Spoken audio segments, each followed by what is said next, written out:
ਤੇ ਜੇ ਤੁਸੀਂ ਉਸ਼ਰ ਦਓਗੇ ਨਾ ਸਾਰਾ ਸਾਰੇ ਬੱਚੇ ਜਿਹੜੇ ਪੜ੍ਹਦੇ ਨੇ ਦਾਣੇ ਖਾਣ ਦੇ ਪੜ੍ਹਨ ਦੇ ਕੁਰਾਨ ਪੜ੍ਹਨ ਦੇ ਤੇ ਤੁਹਾਨੂੰ ਸਵਾਬ ਨਹੀਂ ਮਿਲੇਗਾ। ਜ਼ਕਾਤ ਵੀ ਰੋਜ਼ਾਂ ਦਿੱਤੀ ਜਾਂਦੀ ਹੈ।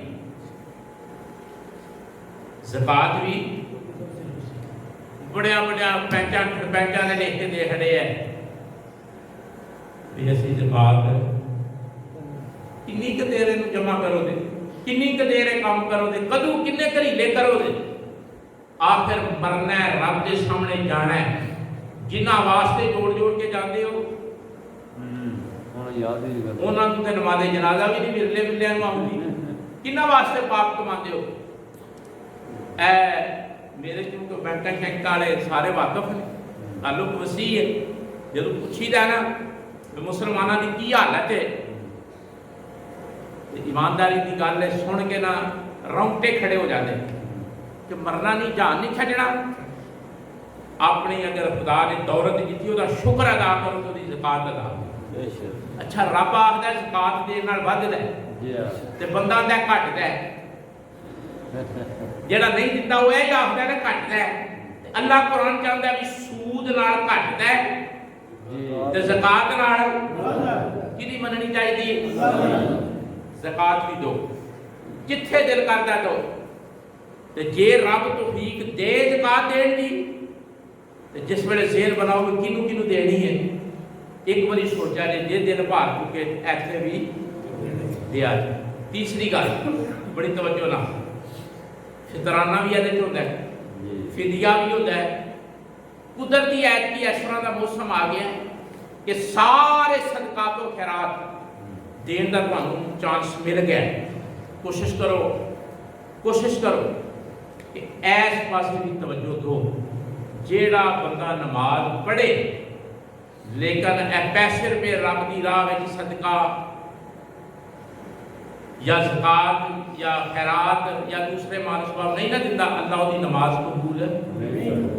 ਬਸ ਹਜ਼ੂਰ ਨੇ ਖੁਦ ਫਰਮਾਇਆ। ਇਸ ਵਾਸਤੇ ਮੈਂ ਹੱਥ ਬੰਨ੍ਹ ਕੇ ਤੁਹਾਨੂੰ ਆਖਾਂਗਾ ਵੀ ਤੁਸੀਂ ਇਸ ਪੈਂਡੇ ਵੀ ਪਵੋ, ਇਹ ਮਦਰਸੇ ਨੂੰ ਚਲਾਈਏ। ਚੱਲਦਾ ਪਿਆ, ਬੜਾ ਸੋਹਣਾ ਚੱਲਦਾ ਪਿਆ, ਤੁਹਾਡੇ ਤਾਵਨ ਨਾਲ ਹੀ ਚੱਲਦਾ ਪਿਆ, ਵੀ ਅਸੀਂ ਘਰੋਂ ਨਹੀਂ ਲਿਆ ਕੇ ਦਿੰਦੇ ਪਏ।